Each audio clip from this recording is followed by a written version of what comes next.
There we Greetings, go. mortals, and a capital day to you all. It's a beautiful day, full of opportunity. Today, I'm joined by the current Grandmaster of the poor fellow soldiers of Christ in the Temple of Solomon, more commonly known as the Knights Templar. Frother, feel free to introduce yourself. The checkered floor is yours. All right. Well, I'm Timothy Hogan, and as you said correctly, I'm current Grandmaster of one of the Templar lineages, the Order of the Temple of Secret Initiates, and I run the Templar Collegia uh, uh, along with it, and I'm involved in a lot of other Templar lineages as well. So great to be So he here with has you today. great to have you here. He has experience. So I'll just get right into. I have a bunch of questions been meaning to ask you. So I'll just go into the first thing. Uh, uh, the Nephilim were on the earth in those days when the sons of God came in unto the daughters of men, and they bore giants to them. I've never heard you talk about giants, so Well, I mean, there's the giants metaphorically, and I think there were physical giants in antiquity. I mean, they found the skeletons of people over 8 feet tall all over the Americas in particular, but they've also found them in China and other places as well. And in fact, if you go to the Egyptian Museum in Cairo, you can find coffins, that are some of them are as much as 12 feet tall. For individuals that we don't have the mummies now. We don't know what happened to them, but we still find the coffins for them. So yeah, I think there were giants in antiquity for sure. And in fact, even President Thomas Jefferson had American President Thomas Jefferson had sent out a group of people specifically to look for remnants of giants around North America. So yeah, there's something to that. and aren't there wall reliefs in Egypt as well with giant people like they're like tall as like palms. Yeah, that's right. Yeah, Egypt. You find that in Egypt. You find that in Sumer. The ancient Native American cultures, indigenous cultures, they talk about having fought with giants that were very tall. Um, on the some of the Egyptian temple, actually like funerary uh, uh, tombs. They have depicted in them the different races and types of people around the world, and included in it is also giants. So yeah, there's something to it. Yeah, there's that definitely something to it. The New International Version, I think the Bible translation is called. They call them men of renown, heroes of old. Yeah, yeah, Heroes. That yeah. word I took notice to. Sometimes it's translated as mighty men. Other times it's heroes. So what kind of relationship were they? Were they all bad? Because you do hear a lot of stories of man eating giants and Yeah, sure. Well, even I mean, they say even Noah came out of the Nephilim as well. So he would have been one of the sons of the Nephilim, and so I mean, I it's hard to say. I mean, of course, Goliath was also depicted as a giant, and of course, David fought Goliath. And there's also talks about the early Hebrews in the New Testament fighting and even committing genocide against these giants. I mean, I'm in a funny position because my last name is Hogan, and Hogan means son of Og, and ah. Og was the giants of the race of giants in the Bible. Og Magog were part of the race of giants. So uh, so family lineage, arguably, could be tied to that. And of course, we're tall people, so the Hogans are tall people. So we have, you know, we average 6'4", which is tall compared to people in general, but certainly, if you go back 100 years, when people were much shorter even than they are today, my family would have been very tall back in the day. So I think there's something to it. But I don't think they're all evil or bad or anything. I mean, there's just territorial disputes that have taken place throughout history, and we see it today, and we shouldn't expect it to be any different. 1,000, 2,000, 3,000, 4,000 years ago. So People are gonna be people, no matter the size. That's exactly So right. do you also sleep on a 13-foot bed? I do not. But it's funny. You can another example of the tall giant-sized people includes King Arthur was said to be buried at Glastonbury, and the tomb for Arthur at Glastonbury was for someone who was almost 8 feet tall. So, when we look at ancient depictions, it's kind of on the one hand, there's the symbolic representation, right? Where it was not uncommon, particularly during the Middle Ages, for royalty and people who are in charge to be depicted as really tall, and the rest of the people shorter. But that was like a symbolic presentation of it. But on the other hand, and we might find that as well in the ancient world, where the important people are or gods or whatever you want to call them, are being depicted as tall relative to the common people. But it could be that there's really something to that too. I mean, in terms of their heights. Another example is in Mexico. They have the Mayan burial of Lord Pakal, and Pakal is depicted as being this very tall person, going on almost 8 feet.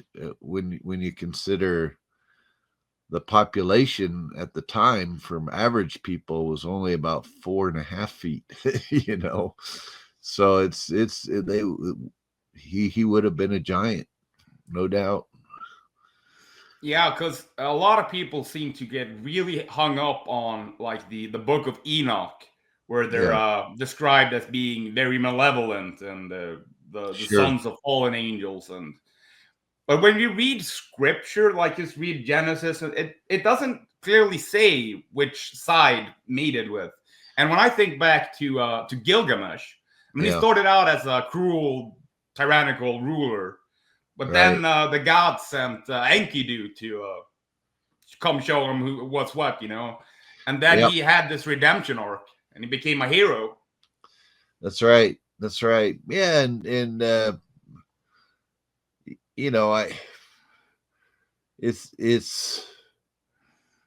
it's hard to know for sure, right? But I would assume that as long as they're working on behalf of humanity, they're considered good, right? Yeah, exactly. And if they're fighting humanity for resources or something, then of course they're made out to be bad. I mean, that's just what people do.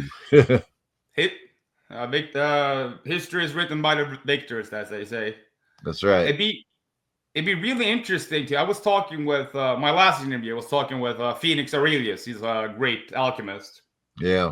And And he said it would be super interesting to know what kind of stuff they know, the giants. If you talk, because there are reportings of modern day giants being seen. Like what kind of magic tricks, what kind of what perspective of history would they have?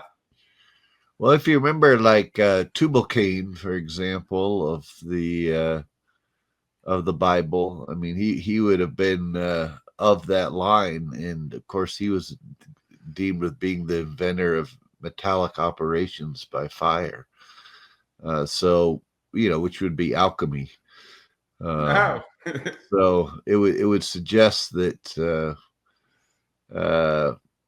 there was definitely an alchemical tradition being preserved and passed down by them, and even Paracelsus, the great alchemist Paracelsus, he gives special attention to Tubal-Cain, for example, as being part of that tradition. So awesome. Yeah. So, I mean, the way I see it, as above, so below, like the gods are they're archetypes inside of us, but we can also see them a representation of something that holds their frequency out there as the planets. Sure. But if giants were real, then the Egyptians spoke of a time called Septepi, where gods walked with men. Yeah. So that makes me think, what's your perspective on the gods? Well, there's an entire king's list that you can find at the Temple of Seti the First at Abydos on the walls, and it has listed all the different pharaohs throughout the Egyptian civilization. But at the earliest time, at the Zeptepi, as you talk about, they describe a period of about 30,000 years that are just ruled by different gods that are ruling Egypt during that time. And I mean, they whether they be gods or extraterrestrial beings or beings, maybe from another civilization that were larger or of greater abilities. All of these, we have to be open to all of these as a possibility, because the Egyptians, even though they referred to their gods, their Nibiru, as they could be depicted as different things. They could be depicted as planets. They could be depicted as forces of nature. In fact, the word nature comes from Nibiru, which was the Egyptian word for gods. So it can be all these things. It's just the question of the context of how it's being depicted in the text. But I think there were probably definitely some ancient aliens. Yeah, exactly. Yeah, beings of some kind, of tall stature. At least that's how they're depicted. Let us make man in our image. Yeah, that's right. According to our likeness. Yeah. Yeah. That word Elohim is tricky. Yeah, Elohim. Yeah. It's plural for gods. Both masculine and feminine. So it's definitely interesting. Well, then if you look at some have questioned, if you go to the Serapeum in Egypt, they have these giant sarcophaguses that weigh about 70 tons that were found deep down 200 feet below the surface of the surface. And when the Egyptians found them, and they did find them, they didn't create them, they found them, they thought for sure these sarcophaguses must be the sarcophaguses of the gods, because they were so huge. Now, since then, there have been archaeologists have looked at them and considered them, they could have been used for all kinds of other things. the in my opinion, the most basic being they were actually made to be sarcophaguses for giant bulls, but I don't necessarily believe that. I think they were definitely used for something else, whether it be storage or perhaps they were sarcophaguses for giant beings, but we haven't found the bodies, so it's hard to say. No, I think somebody makes sure we don't.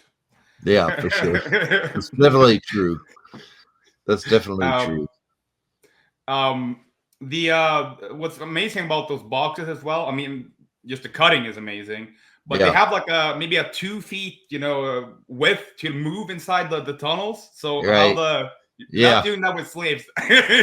That's exactly right. Yeah, it's fantastic. I mean, and even the ancient Egyptians, when they found it, they went to great pains to try to preserve them, and not only preserve them, but people thought they had some sort of magical powers. I mean, you can even see, if you go down there, you can see areas of the walls where they've scooped out some of the dirt from the sides of the walls, because they thought it must be magical, so they would scoop it out and eat it. The Egyptians did, because they didn't know what it was. They just knew it was something beyond their capability. So yeah, that gets us into talking about this creature feature today, because there's a lot of creature questions. nice. How about that big hairy man in the woods they call Sasquatch? Oh, Sasquatch. I've been chased by a Sasquatch before. Believe it or not, I don't talk about it too often, but there's an area here in Colorado that is well known for Sasquatch sightings over the last 100 years. And about 20 years ago, my cousin and I decided to go on a night hike into this area, and we actually got chased by a Sasquatch down the mountain for about, I mean, it's a good 2 miles we got chased, and it was making this horrible screeching sound the whole time it was chasing us, and it smelled really bad. And the whole time I was being chased, I thought, well, this is ridiculous. I can't believe this is happening. Like, my rational mind couldn't, and there was one part of me that just wanted to stop and try to communicate with the thing, but it was very clear it was not trying to communicate with us. It was definitely trying to chase us out of the area for one reason or another. So territory, I guess. Yeah, so I believe in them. I don't know exactly what they are. I don't know if they're some part of the genetic tree of humanity that got left behind somewhere back there, like a Neanderthal or something, or if it's a different species like a Gigantopithecus, or from maybe an antiquity that just didn't go extinct like we thought it did. Some people say that they're interdimensional beings or something of that nature. I don't know about that. I don't know how you would prove that one way or another. But I just know that I've seen them and I've experienced them here in Colorado. So I definitely believe in them.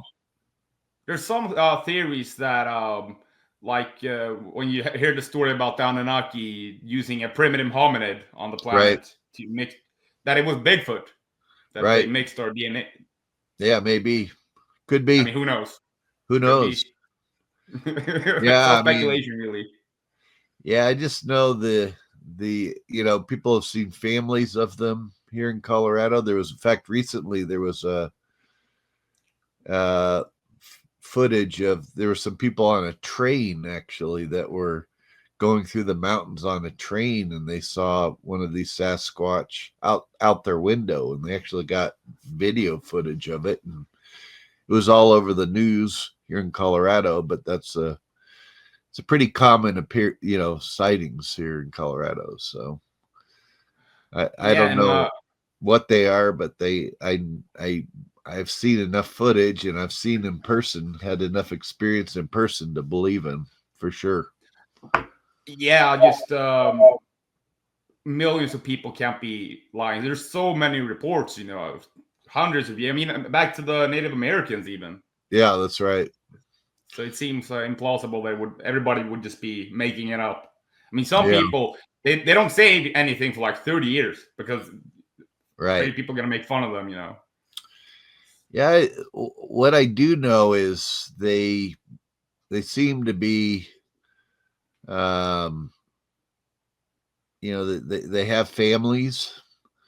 They travel with their families. I mean, I think just based on some of what I've seen, that they probably eat deer in the forest, amongst other things. I mean, we had in one of the areas that I'm talking about where I've seen them before. They've even hung deer legs over trails and stuff, almost like a way to mark their territory.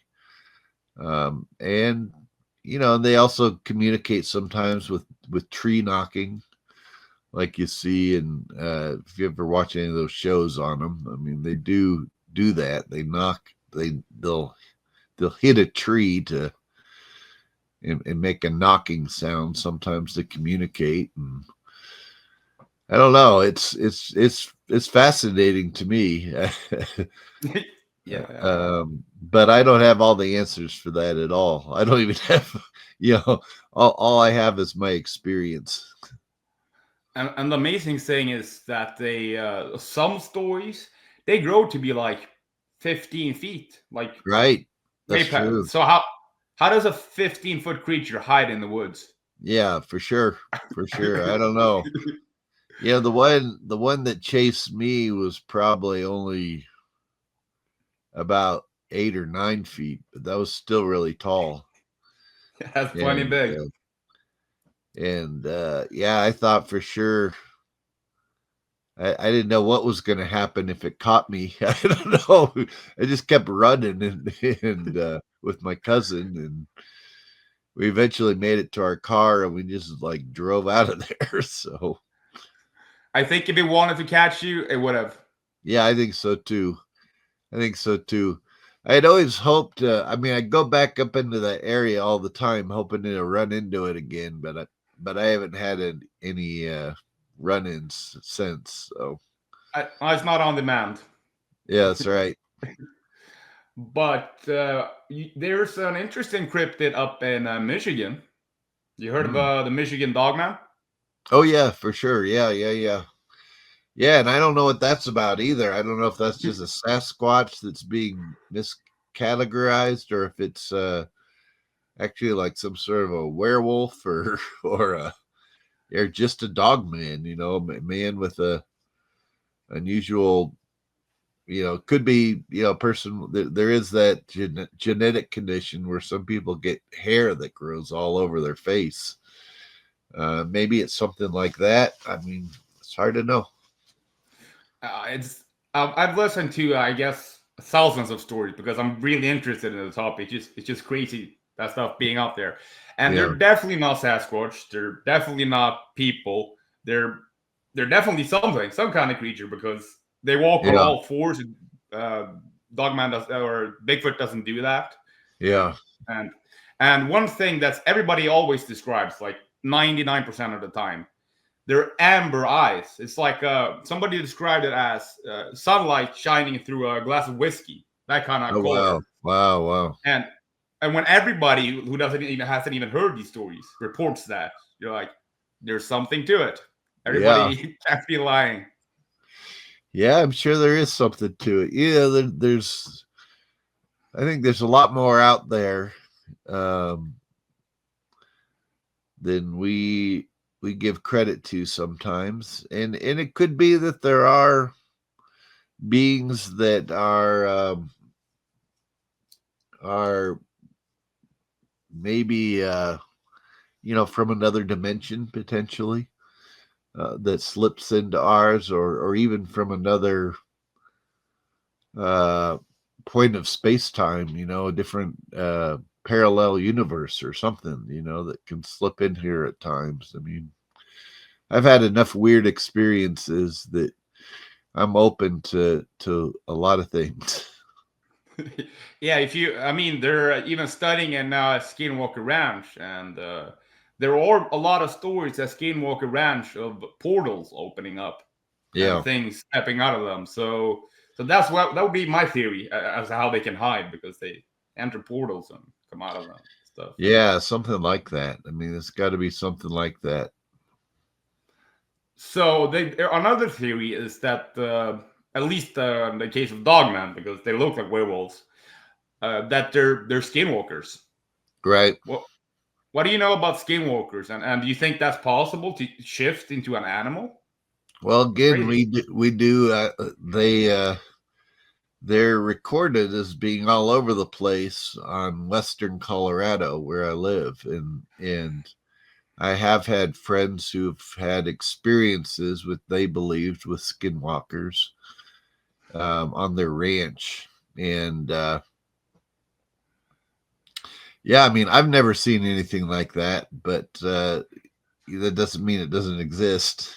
I mean, there are stranger things, and Yeah, it could be too. It's hard to say. I mean, there's a lot of UFO activity or UAP activity in the area as well, and you never know. It could be weird testing or manipulation, genetic manipulation of animals on behalf of those UAPs, or it could also be some sort of almost like oh, I don't know, like a remote body type of, that was genetically created, that the consciousness of something else could go into. It's hard to know. It's hard, it's really hard to know. But I do know yeah, there's enough sightings and experiences that people have had that there's something to it. yeah, definitely. I think I can't don't fact check me on this, but I'm pretty sure like there's some kind of laws in like national parks that the park rangers get, or like the general public even, that hunting Bigfoot is illegal. Yeah, sure. Yeah, yeah. Why would they put that? I mean, it's supposed to be serious stuff. They don't make jokes in those. Right, So, right. so that's interesting. But from Skinwalkers, that leads us into magic, of course. Yeah, We've all seen Uri Geller bending spoons there. So sure. could you go into more? I like that kind of more, instead of ritual magic. I'm thinking more like telekinesis, maybe light a fire with your hands. That Yeah, kind of well, stuff. I will say I do believe that there are mental powers that can shape our reality. I mean, just from a scientific standpoint, we know that from the double split experiment with light photons, that things tend to go where we expect them to go. Uh, there was also, as far as light goes, but there's been all kinds of experiments over the centuries suggesting that our thoughts affect our reality, our experience of reality for sure, but physically affects the building blocks of matter. I mean, I'm an alchemist as well, and I can tell you from an alchemical standpoint, there are certain experiments that you could have two people doing the same experiment, and the alchemist is going to get a different result than the person who's just an average everyday scientist.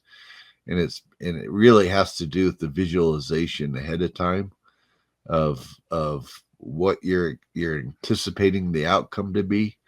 and that tends to affect how it actually manifests, which is magic, right? I mean, you're thinking Yeah. it beforehand, and then you're manifesting it. So, yeah, I think there's something to that. Of course, there's always that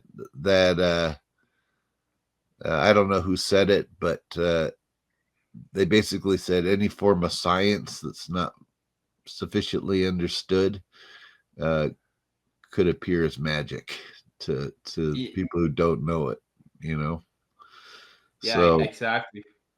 yeah, There, there's the laws of nature that science studies. Then there are the hermetic laws of right, nature. So, exactly, exactly. and it's Yeah, and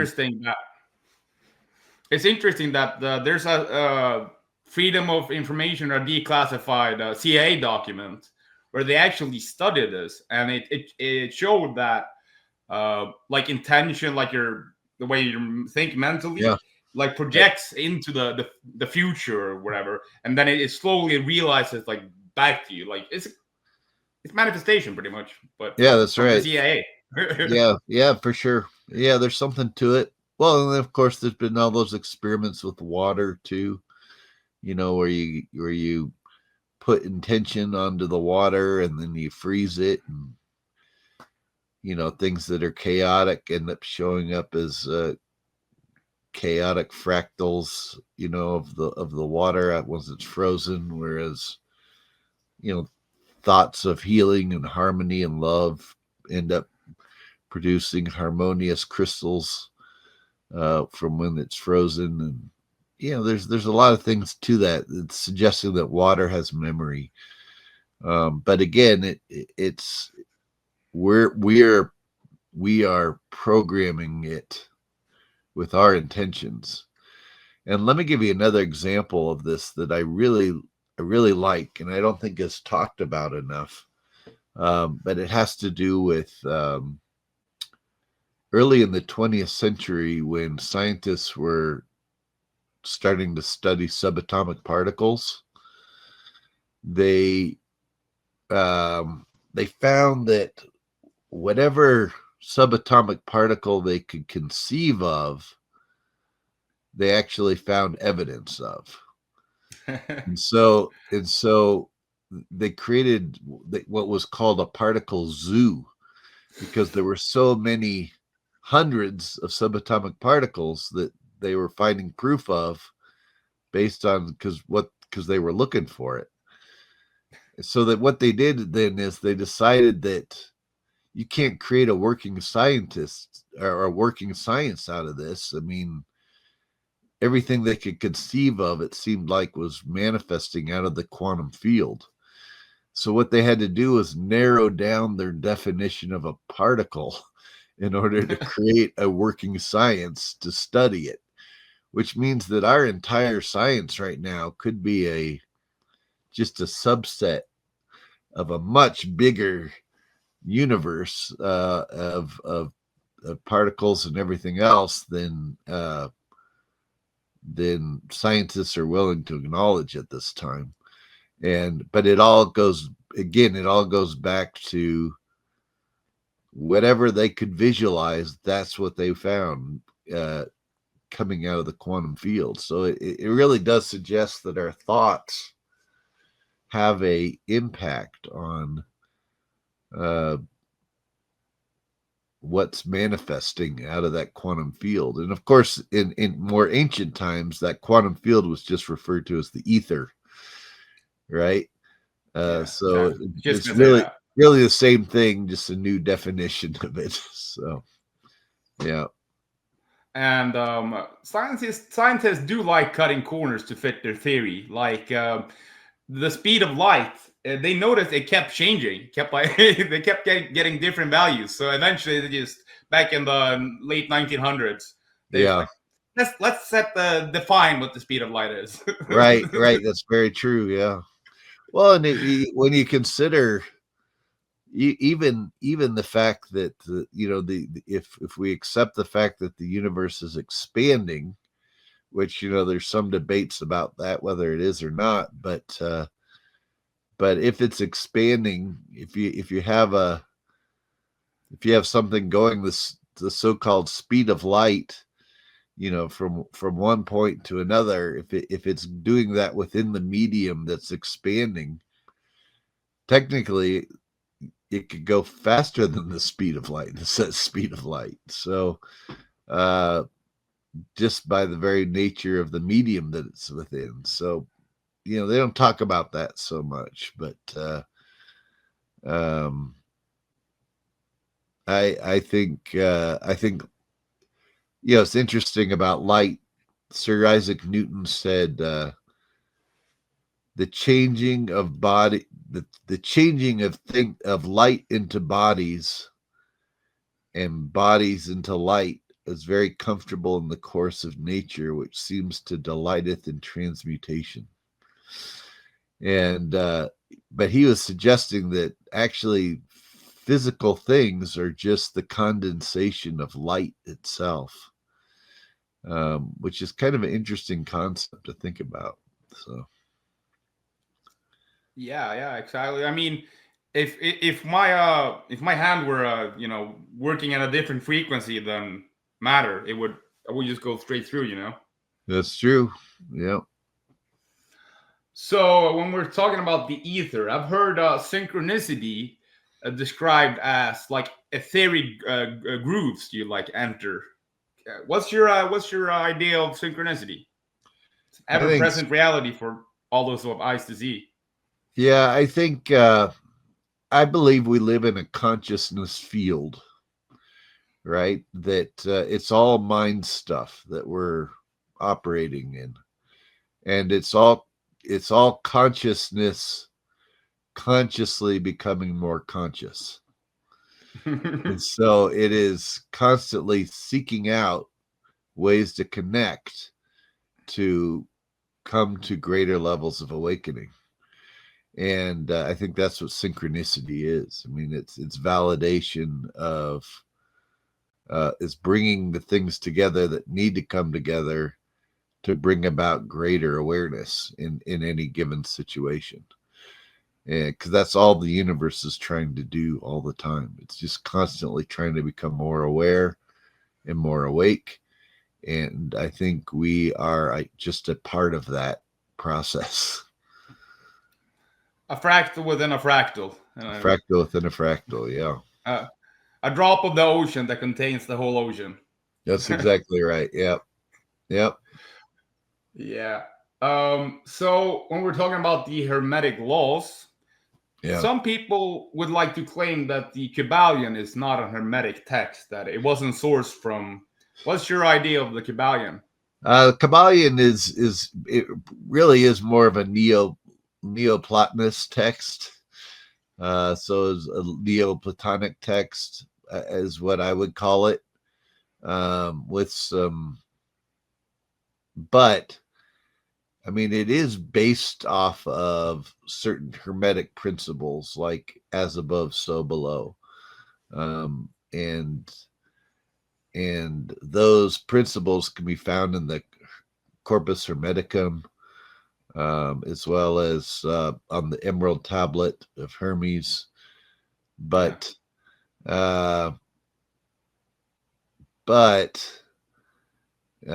it's interesting. The Kabbalion, it doesn't really quote from the Corpus Hermeticum at all. It just takes the certain principles that seem to be suggested in the Corpus Hermeticum and then making them and then laying them out. But there's such a close, it's so closely related to Neoplatonic thought that that's why most people say, well, this is more of a Neoplatonic text than it is a Hermetic text. In my mind, it depends on what you classify as Hermetic. Some people classify Hermetic thought more with having to do with the creation of talismans and bringing down the forces of the heavens onto talismans here on Earth, for to bring about operations of one kind or another. And I would say, yeah, that's certainly part of it, but it's still going off of those Hermetic principles. So I love the Kabbalion as a text personally. I could see why it could arguably be considered more Neoplatonic than Hermetic, though. But that's okay with me. It's still great. Yeah, I mean, it's a very compact. It's a 90-page book or something. Like from what I understand, it's supposed to be like it comes like some kind of initiates. I mean, it's called the Three Initiates. The author, Right. that it comes from like Hermetic sayings and like lost Hermetic texts. It's not from the Corpus Hermeticum at all. I mean, they say there was like 36,000 Hermetic, texts in, like, was it Egypt or Greece? Yeah. Maybe, I don't know. Some say Yeah. even 300,000. So a lot of them are Well, lost. a lot of them are lost, but you also find Hermetic texts, ironically, within the Nag Hammadi library of Egypt. Where they found these vases, and they found texts within them. Most of them are apocryphal texts of the Bible, but they also found Hermetic texts in with them as well. Oh, they which did is in interesting. the Nag Hammadi? Yeah, Nag Hammadi, yeah. So it suggests that the people that were valuing those texts, the biblical texts, were also valuing the Hermetic texts. So and they saw them as compatible with each other. Either way, they were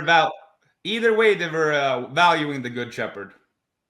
Yeah, that's right. Yeah, exactly. That's exactly right. Whether you're talking Hermes or Jesus. Yeah. Exactly. So have you ever heard of star forts? Star forts?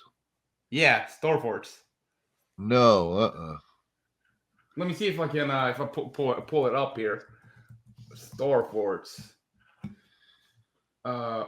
Bastion fort, they're called, I guess. Let me see the oldest one in America, because it was built in like the 1500s or something. Oh, so you're saying they're forts aligned with the stars? I'm gonna show you a star fort. I will see if we exit full screen, and I can share my screen, right? Slides, share screen. I mean, any ancient temple, any temple in the ancient world was aligned with the stars. I mean, that's where the word temple comes from. It comes from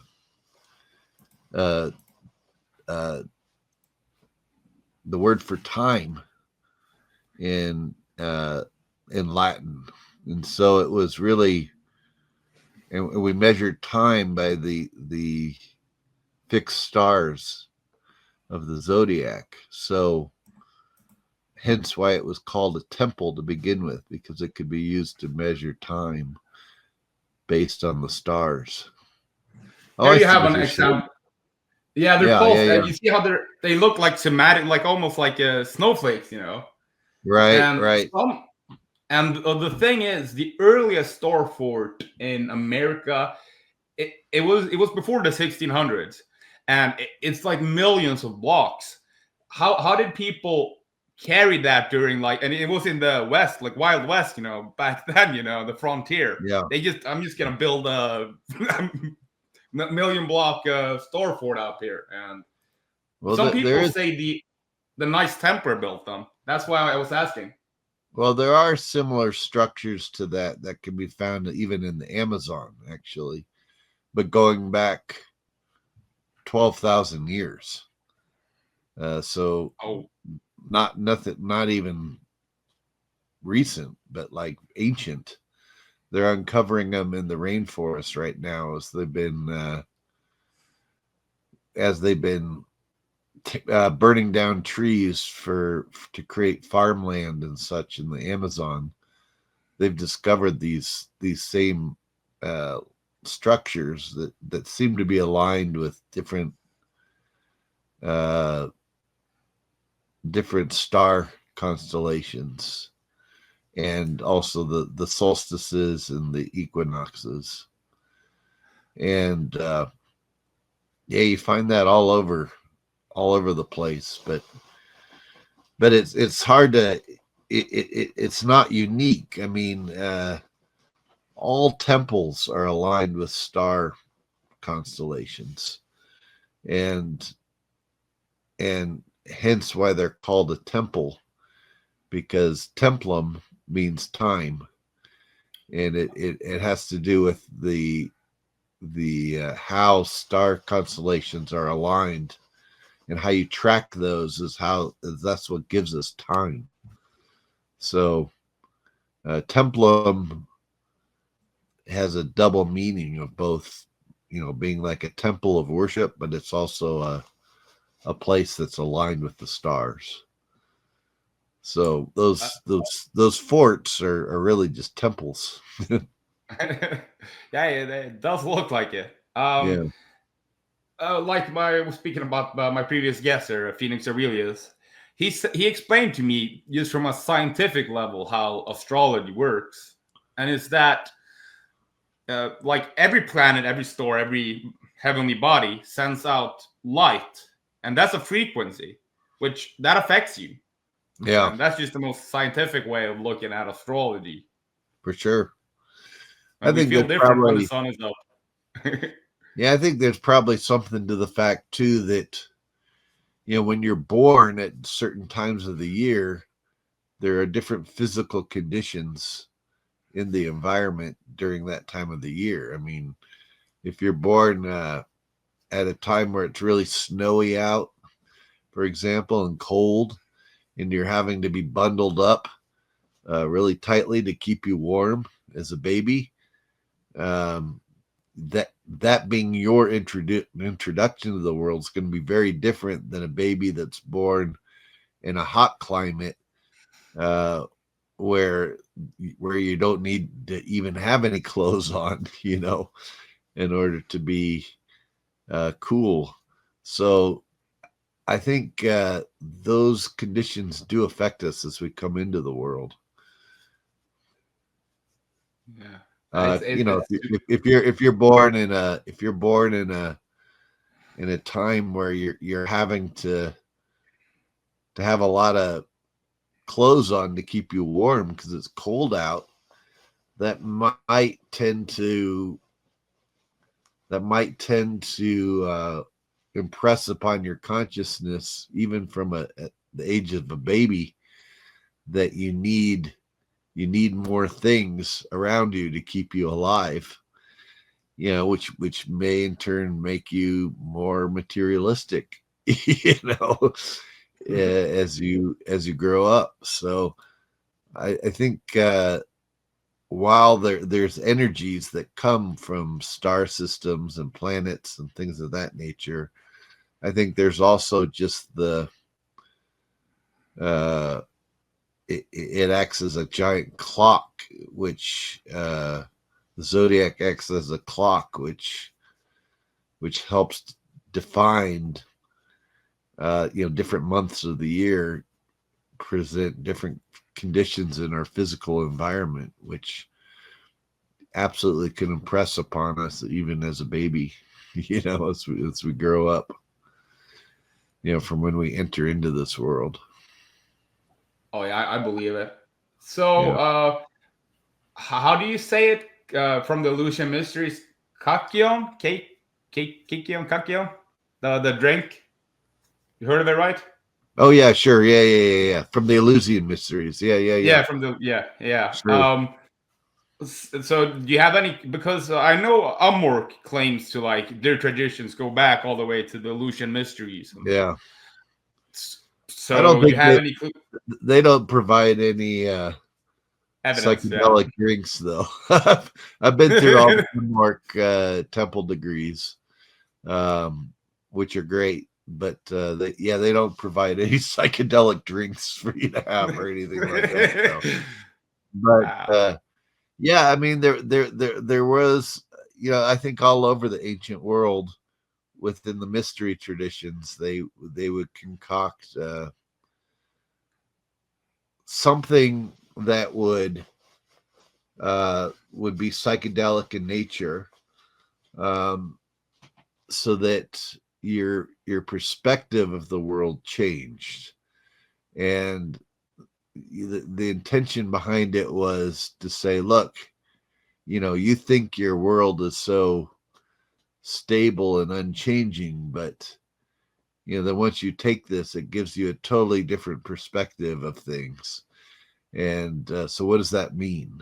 Who are you really, and how changeable is our perception and our consciousness and everything else? And I think that was definitely one of the first stages, is coming to know thyself, right?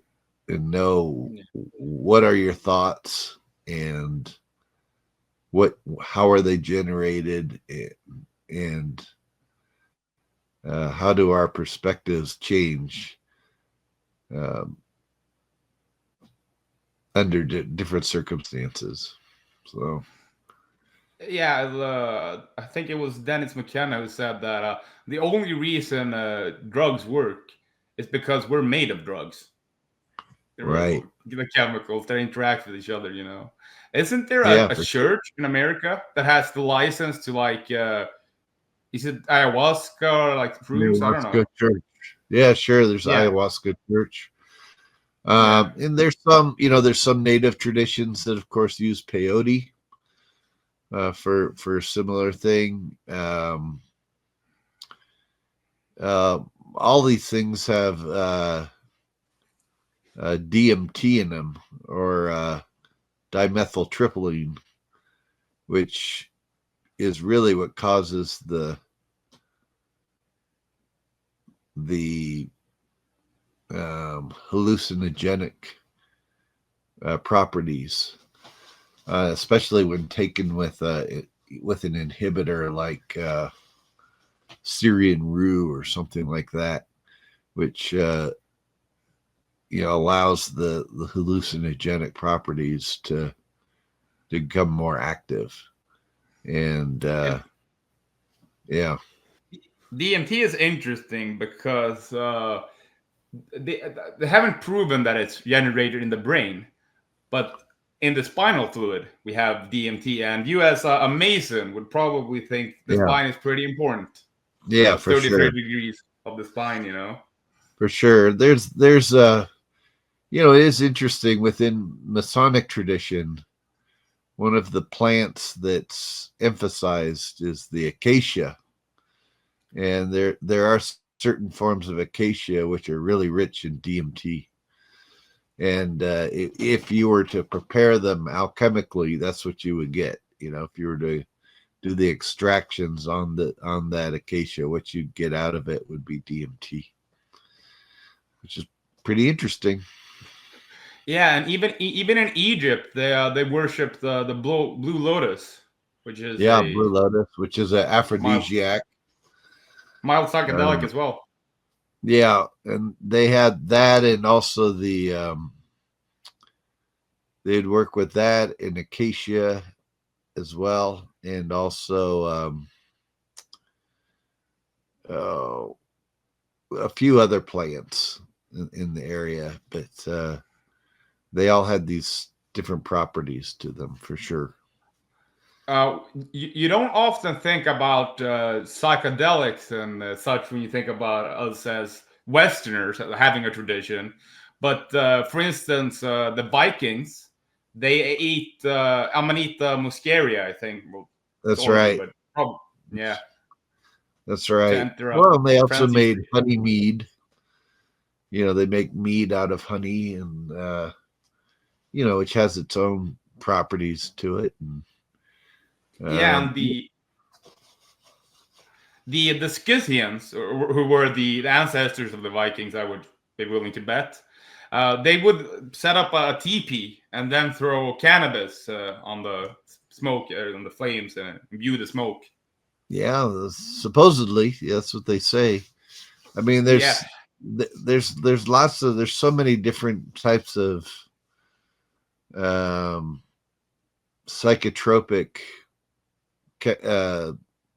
plants and herbs and mushrooms and or fungi out there. I mean, it's just a question of being able to track it down. I mean, they say even the story of the reindeer, you know, associated with Santa Claus is really tied into that whole process as well, because you could in some of the Nordic countries you can, and in Mongolia as well, you know, they're known for the reindeer will eat the psychotropic mushrooms at a particular time of year, and then if you drink the urine of the reindeer, you know, you would have these It removes the toxins. Right, psychedelic experiences. So yeah, humanity has from the earliest times been using drugs like this as a baptism by earth to change your perspective of your reality. So then you begin to question, well, okay, if this is changeable, what is it really that I'm living in? And this, of course, leads to the Gnostic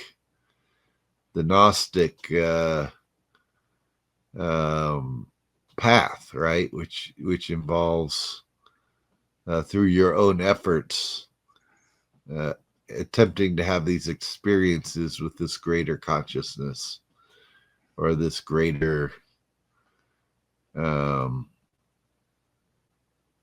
manifestation of consciousness in the universe, which was called the Christos in Gnostic texts. But it was usually something that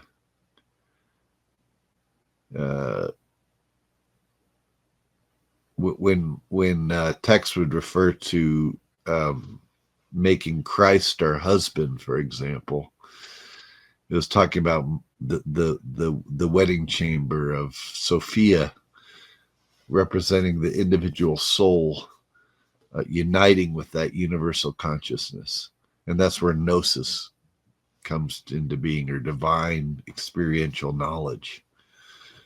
I do wonder because I have this theory that it says in the Bible that Jesus is the exact likeness of God. Maybe Yeah. it's pretty much, and you have in Kabbalah, I think it's Michael who's related to Mercury, right? In Kabbalah, Yeah. some traditions, yeah. And the closest planet to the sun, which Kepler thought was the father, is of course Mercury. Mercury. So, yeah. And Sophia is often associated with Venus, Mm-hmm. and you have the hermaphrodite, Hermes and Mercury, right. and Aphrodite. Right. It's not the thing. I don't know. I just came up with it. Yeah, no, those symbolic representations are there for a reason, for sure. And you know, Hermeticism is really a form of Gnosticism. It's just it was a pagan form of Gnosticism.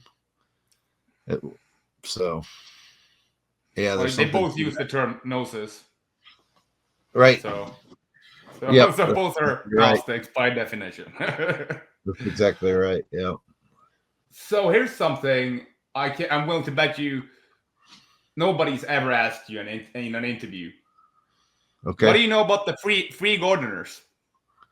The free gardeners? Yeah. Yeah. I mean, there was a whole secret society, you know, that was, or you know, it was a fraternal society that was developed around the same time it came. They were active around the same time as the establishment of the Grand Lodge of England for Freemasonry. and there was a lot of crossover actually between the free gardeners and the Freemasons. They both used aprons. They the only difference was there was moral and symbolic instruction associated with gardening, as opposed to with building a building. So, but otherwise, very similar.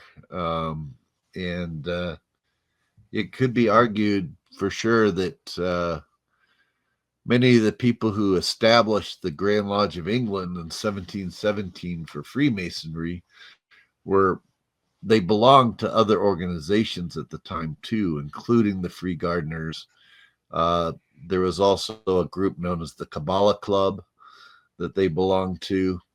Many of the members belonged to, and they took all these ideas and they kind of, I would say they borrowed from different traditions in creating then what was to become known as Freemasonry. But yeah, Free Gardeners. That's what one of the. Yeah, go ahead.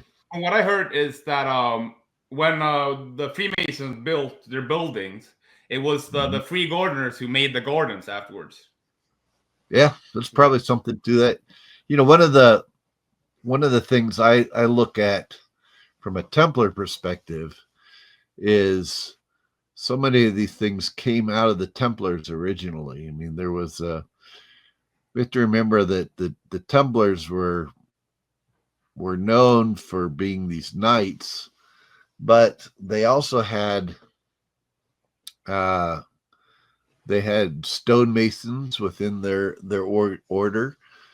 They had sea captains, they had farmers, and when the Templar order was suppressed, many of their ideas that they're bringing back from the Middle East and other places, it kind of had to go underground somewhat. And so it was very easy to hide their philosophy and their membership in stonemason guilds and in guilds of farmers and so on and so forth. So later on, it's not surprising that there was these new fraternities that were developed, passing on some of these same ideas and using some of the same symbolism and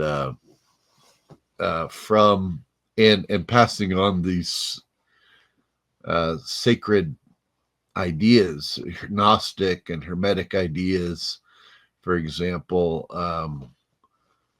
that the Templars had been acquiring from the Middle East and other places, and then just putting them into new fraternal forms. And I think that's one reason why they're a lot alike, is because they were coming from the same source. Yeah. So the stonemason guilds became Freemasonry. The farmer guilds became things like the gardeners. So it just makes sense. You mentioned Paracelsus here in the beginning, and you would have to think that the Free Gardeners probably knew something about spagyrics, right? For sure. I mean, they used to plant gardens based on they recognized that different flowers, for example, opened at different times of the day, and they determined that those flowers must be ruled by astrologically by the planets, that were associated with that time of the day. And so you could actually, they would plant a clock in the gardens where you could tell what time it was based on what flowers were opening. And it suggested that there was some sort of an energy that was tying those particular plants to opening at those specific times of day, and which hermetically were ruled by different planets. So we find Have that you heard of? even in alchemy today, like if I do an experiment with an herb, let's say ruled by the planet Venus, uh, I can digest that herb in a vessel where I you know I have collected the herb, I've ground it up, I've put it in the vessel, I've put in there like a water, for example, or even an alcohol, and put it at a low boil, and where it's just simmering. And you'll find that at the times that are ruled by that planet, uh, so like an herb ruled by Venus, for example, during the times that are ruled by Venus, that vessel will start to get much more active while it's bubbling and stuff than the rest of the time. Then when it passes that time, it'll start to go back to a simmer. But during the times that's ruled by Venus, it'll get active. And there's nothing in our modern science that could explain that, but it makes complete sense from an astrological standpoint in terms of the alchemy of it. And of course, on Fridays, that's the day ruled by Venus, and that's where it's really active. So, I think probably anyone who's looking into the alchemy of things and what herbs they were working with and what herbs they were planting, there's a lot more going on there. Have you heard of moonflower? Sure. Yeah, that's a scary plant, but it blooms in like night. That's right. The moon. That's exactly right. That's one example. That's a scary plant. I've heard people who ate it. Yeah, They yeah. like it. You They have go to, into yeah, delirium. yeah, you have to know how to prepare it. I mean, every herb has its own, every plant has its own uh, uh, qualities to it. I mean, the opposite of that is like a sunflower, which follows the sun throughout the day. It's always facing the sun. You put it in a dark place, and it'll still, like a cave, it'll still follow the sun throughout the day. So it's picking up on something else. I heard if you put can't exactly remember that they sometimes they also if the sun isn't out they start following each other instead, like the sunflowers. I've Oh, heard that. maybe, I don't know. yeah, yeah, maybe, Yeah, yeah, maybe they all pick up on each other like a group consciousness. yeah, Maybe, exactly. I don't know. So I have a question about death. What yeah. happens after we die, and is it the What same happened? for everybody?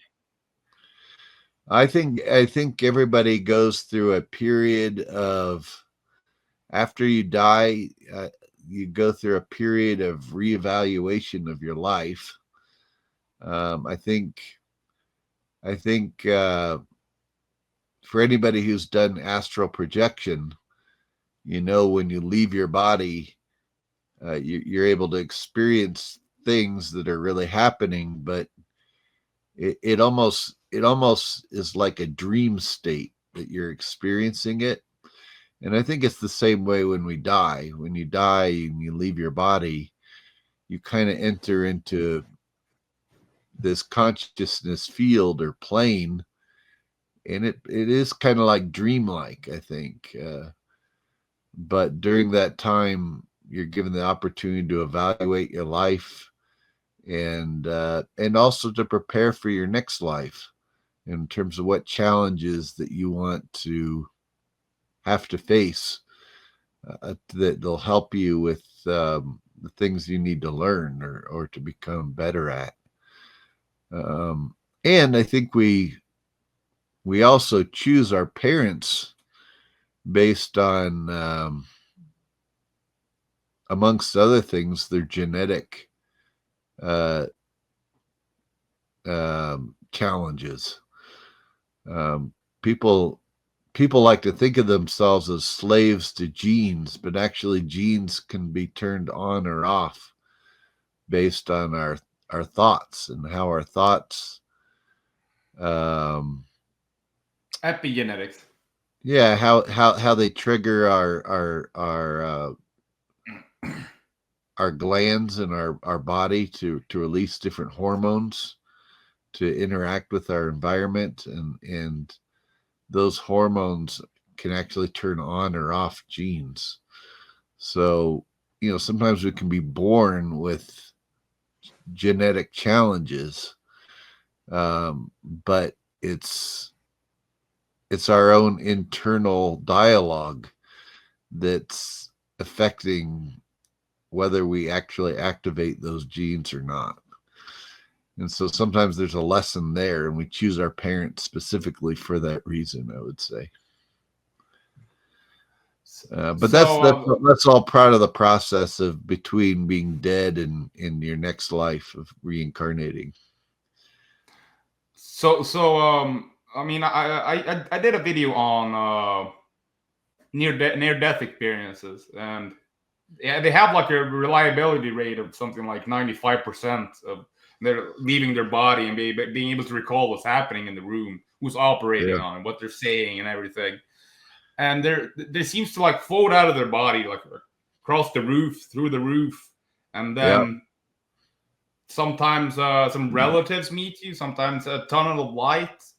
And I do wonder if, because if you look at the Egyptian stories of the afterlife, you have, I believe, the weighing of the heart is first, and if you fail, you're the second death, as in hell in Christianity. But if your heart is as light as the feather, the cosmic order, you can proceed, but you have to go through trials like in the afterlife before you reach the Elysian Fields, or is that no? That's Greek. It's called what's it called? The Egyptian underworld. Yeah, you go through the duat. Yeah, and then you enter the Egyptian heaven. Right. There's what's the name of it? You have to go through Orion, the constellation of Orion, which was associated with Osiris. Yeah. Oh, Aru. Yeah, that's what it's called. Yeah, I was right. Yeah, the Aru. Interesting, but that the Egyptian afterlife so closely matches the Christian one, while the Sumerian one is more Greek, with Hades and That's interesting. Yeah. Well, Christianity certainly borrowed a lot from a number of different traditions. So, yeah. And particularly the Egyptian, I would say. Yeah. But if you look at the Sumerian and the Egyptian, they're very much alike when it comes to like you have Anu and Namu in the beginning, and in Egyptian you have Atum and Nun. I mean, it's almost the same names. Right, that's right. Seems to be a common origin. Like they share a common. Absolutely. Well, there's also a lot of things within the Christianity which, I mean, like for example, the three wise men bringing gold, frankincense, and myrrh to the baby Jesus. Well, the three wise men were probably representative of the three stars of Orion's belt, and which point to the place where the sun rises on the winter solstice, but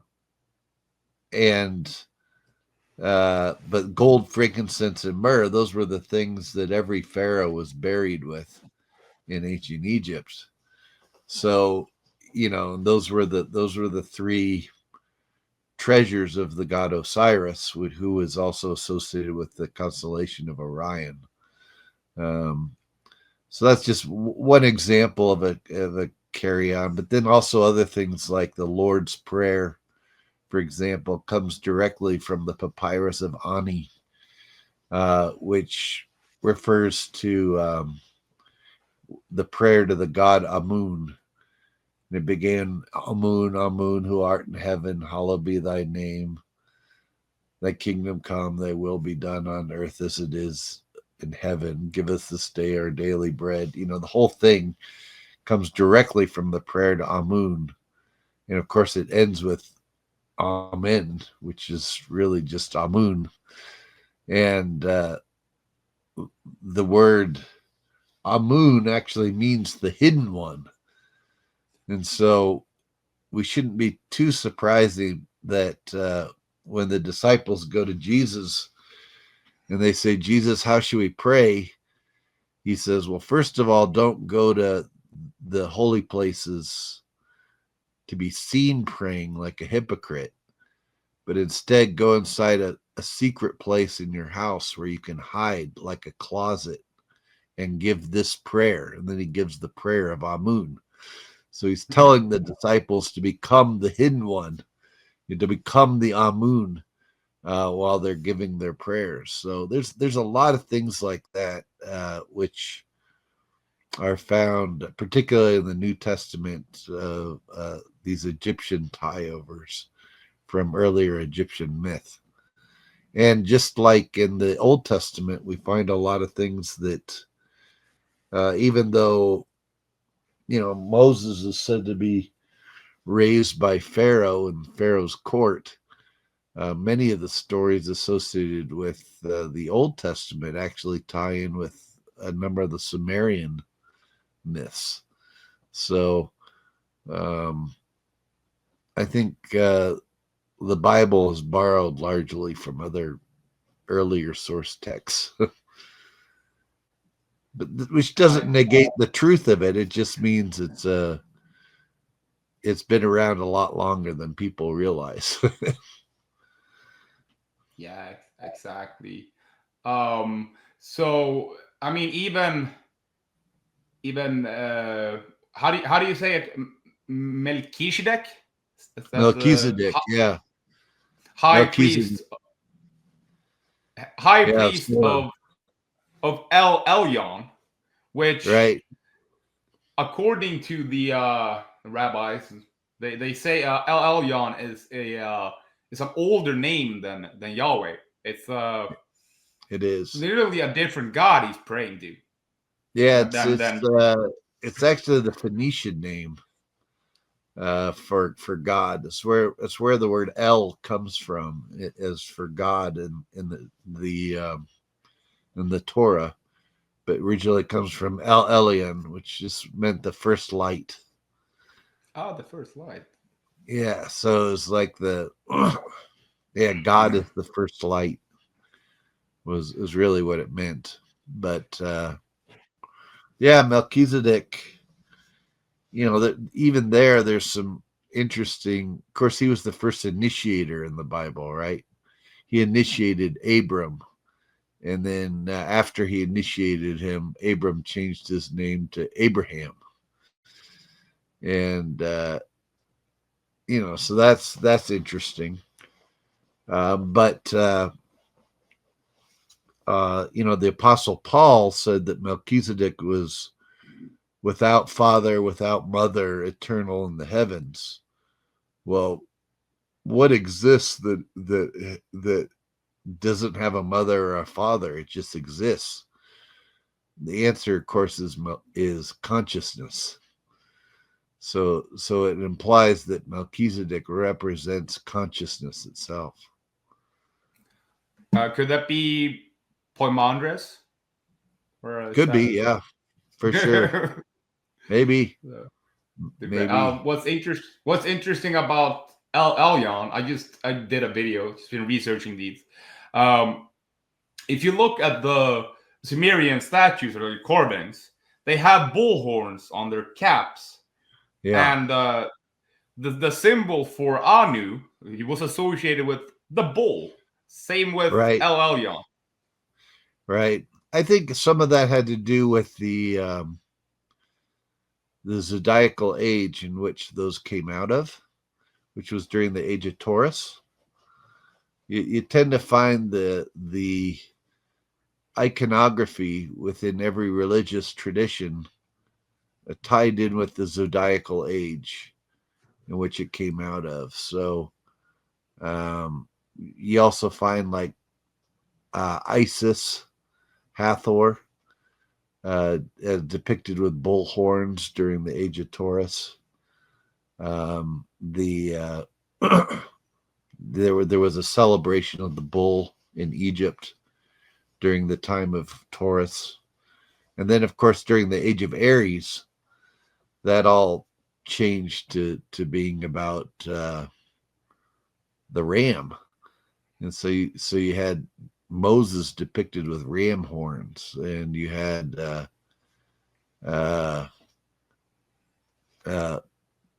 Abraham actually sacrifices a ram at the end of the age of Aries.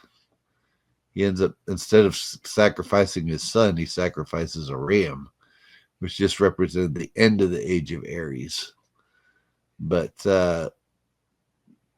even during the Aries time, this is when you find the god Amun being depicted as a ram, and you have the pharaohs with their crook and their flail, which of course are shepherding tools, and that was made during the age of the ram or Aries. So I think a lot of that iconography had to do with the zodiacal age in which it was coming out of, and certainly both the Egyptians and the Sumerians were very particular about following those zodiacal ages.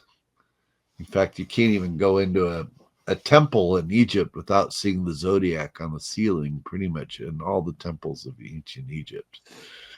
So they were definitely tracking those processions, and it showed up in the iconography. Of course, it even shows up in the more modern times with Christianity, with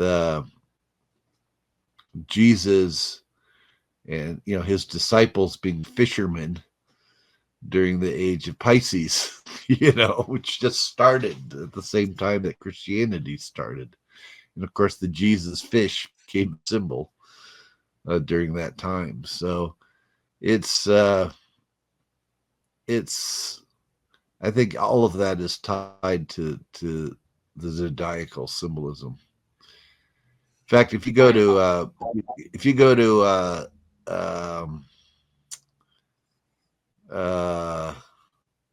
the Avenue of the Sphinxes, which connects Luxor to Karnak in Egypt, by the time you get to Karnak, you'll find a series of sphinxes that have lion legs and a lion body, but they have ram heads.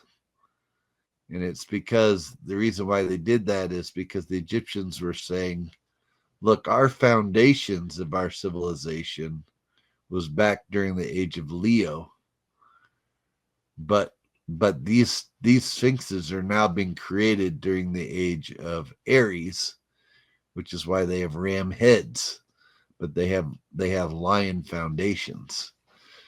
And they were very careful about mapping that type of thing symbolically. I wonder because serpent symbolism, I mean, being Gnostic, it's pretty heavy on that. Yeah. I wonder, is that Scorpio? Something. The serpent symbolism, maybe they don't have a whole lot of. I mean, they do talk about one of the foundations of the Egyptian, one of the first Egyptian pharaohs was actually a scorpion, was under the scorpion, which would have been Scorpio coming out of Leo, the lion. So I think there's those definitely used in different capacities in the past, but the serpent itself, I mean, I think that ties in more just towards the the Kundalini energy that you find not only in the Eastern traditions, but you find that in the Egyptian traditions as well. And of course, certainly all you have to do is see the funerary mask of King Tut with the serpent coming out of the third eye. And that's really what it's alluding to. So, yeah. And you also have the mouth of the snake is the feminine part, and the tail, and it's the Ouroboros eating itself. You have the alpha and the omega, and that's why a lot of like Atom, the creator god, is associated with the snake, of course, because it gets his skin. Yeah, that's right.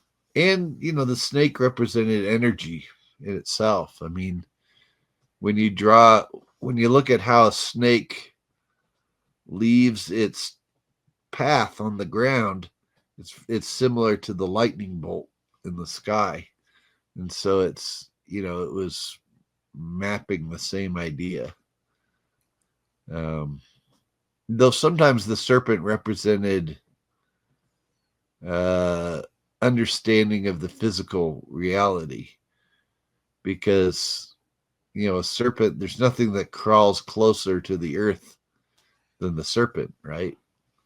So if you're wanting to understand earthly things, of course you're going to have a serpent, whereas heavenly things were depicted by birds. And so the uniting of the as above, so below, this course is going to be depicted as a serpent with wings, or a winged disc with over the temples of Egypt. You'll see the winged disc, but then you oftentimes see the serpent coming out of it as well. So it's uniting the above and the below, the heavens and the earth, and creating that as above, so below relationship. And you find that not only amongst the Egyptians, but you find it pretty much all over the world. I mean, that's really the origin of the dragon symbol. It's also in the Americas. You find like Quetzalcoatl, who was the winged serpent god, right? But again, it's uniting that above and below into one symbol.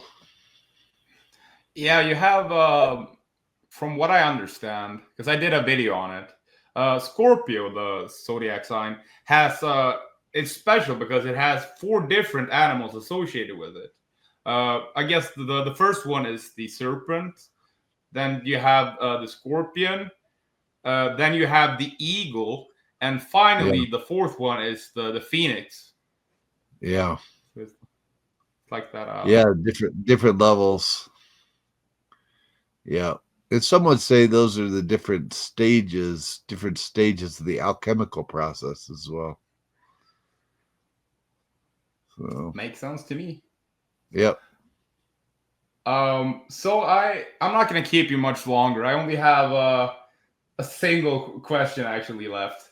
Sure, no problem. Two, I guess. I got a bonus question as well. My friend, who's he's an English Freemason, a Master Mason, he wanted to know what you said that hermit comes from Hermes. What? Right. You never said why you think that. Well, it's just, we know that's where the term comes from. Anytime you have herm in a word, it's related to Hermes. In fact, a pillar in ancient Greek there was a pillar that was known as a herm, and it was called that because it usually had a bust of Hermes on top of it, or something related to Hermes' philosophy. So, for example, in a Masonic lodge, they have these 2 pillars with globes on them, one with a celestial globe, one with a terrestrial globe. And they say, oh, these are the pillars of King Solomon's temple. But actually what those are is they're herms. They're in the Greek world, they would be a pillar with Hermes philosophy on top of them. In this case, as above, so below, right? You have the celestial globe and the terrestrial globe. So that makes them Herms. So,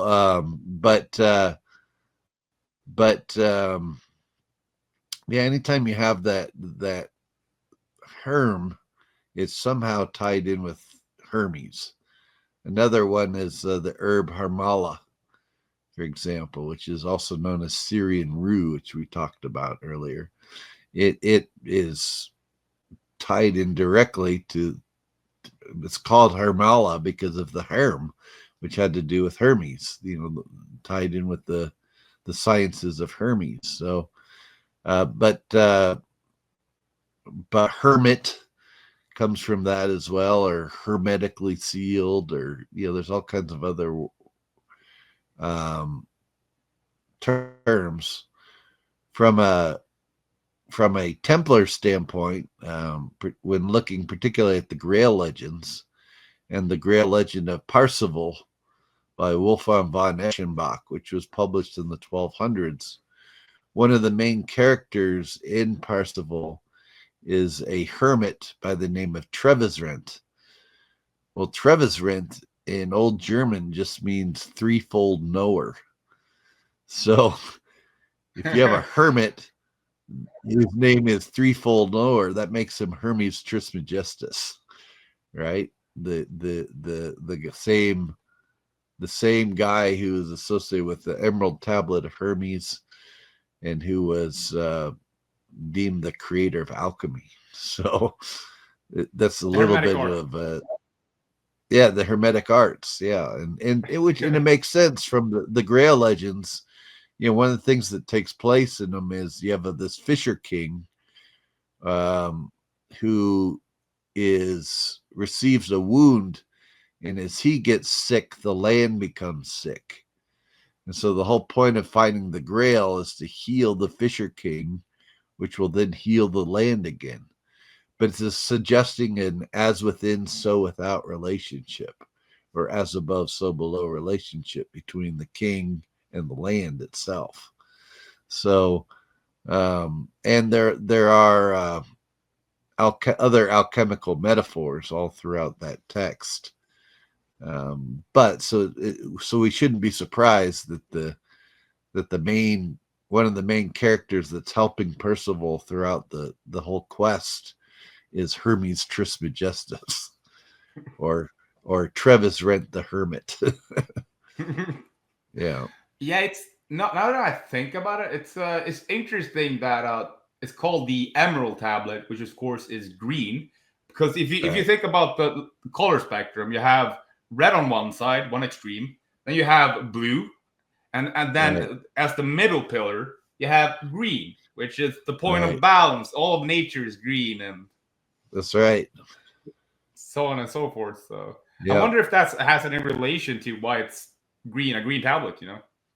I think symbolically, yes. There's also the reality that you can make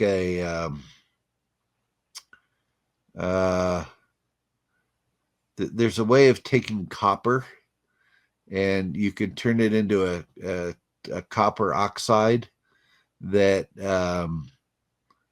can then be made into a copper acetate. And when it's made into a copper acetate, it looks like an emerald. It becomes green. It looks like an emerald. And from that copper acetate, you can actually extract copper monoatomic atoms, which are arguably one of the secret salts in the great work of alchemy. So, I think there's many layers of meaning going on there with that Emerald Tablet. Yeah, isn't there a saying in the Bible is if the salt isn't good enough, add more salt? Like there's a saying about that.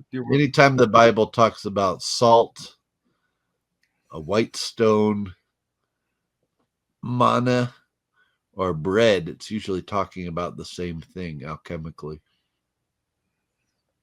Yeah, the Bible is definitely a alchemical and astrotheological text, and maybe a few For things sure. actually happened. I mean, the Old Testament is actually decently reliable, like for like the tracking stuff, like as an historical text, which is interesting. Like Right. it's more Yeah, for accurate in sure. some cases than Greek and like Roman. So you're like, what? For sure. But especially the story of Noah, you can clearly see that the Sumerian story it was like all the farm animals. Then in the Yeah, that's Bible it right. got changed to two of. That's just ridiculous. Like, That's right. That's right. Which, I mean, from a, the Templar Order was originally founded largely because they were noticing that there were these flood myths that were the same all across the ancient world in different cultures. And these also corresponded with Plato's description of Atlantis, the civilization that also was destroyed in a flood. And it came to be reasoned that, well, there must be something to this then. And the Templar Order was created to go out and find evidence of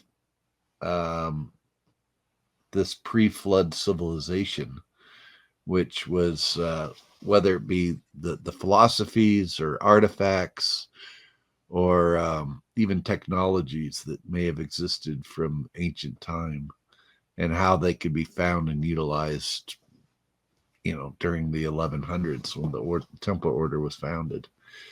And of course, a lot of those ideas are what led to the Renaissance of Europe. So, but it started with trying to trace down those flood myths and the cultures that may have survived the flood. okay, I only have my bonus question. Okay, Do you have any favorite music? I'm guessing it's the Beach Boys, right? it's not the Beach Boys. I'm more of a Doors type of guy. I like the Doors over the Beach Boys. So, yeah, but I love the I would, Doors. I would say my favorite band currently. I have a couple favorite bands currently. One is the band Gemini Syndrome, which has a I don't lot know. of hermetic and Gnostic ideas incorporated into their lyrics. So they're a favorite of mine. Uh, um, yeah, I'll just say that. Great. So it's been a fantastic talk. Sorry, I interrupted you sometimes. Oh, it's all good. Enjoy the conversation. Um, so if people are interested in learning more about the Knights Templar, can you recommend any resources? Yeah, so I have a book called Way of the Templar, which explores some of the more, shall we say, esoteric ideas, Gnostic ideas associated with the Templars, both from a historical standpoint and in terms of doctrine. And I feel like I lay out pretty well the Gnostic connections, in particular with the Templars, not only with their founding but their mission in terms of what they were really up to. So that I would certainly recommend that for people who are interested in looking into Templar study. A great place to start that is through the Templar Collegia, which can be found at www.templarcollegia.org. You can inquire at that place to begin some Templar study of your own if you're interested. And don't forget about the Sohor Ancient Histories new documentary, Secrets of the Knights Oh Templar. yeah. So Zohar, you can definitely find on YouTube. Secrets of the Knights Templar. It's a 5-part series for now. There's also on Gaia. I host Mysteries of the Knights Templar, which is a 10-part series, and all of that's new. A lot of new information coming out that hasn't been widely disseminated before, and it's because we're hoping to get that information out now. So very exciting stuff if you're interested in these mysteries and many of the things we've talked about today, actually, on this podcast. So history in the making, like I said. Yeah. Anyways, Godspeed and thanks for the. We'll have to do it again sometime. We'll do it. Thank you so much for having me on. I really appreciate it, and I hope people get new stuff out of this particular interview, because I know we talked about a number of things I haven't talked about before, so it's exciting.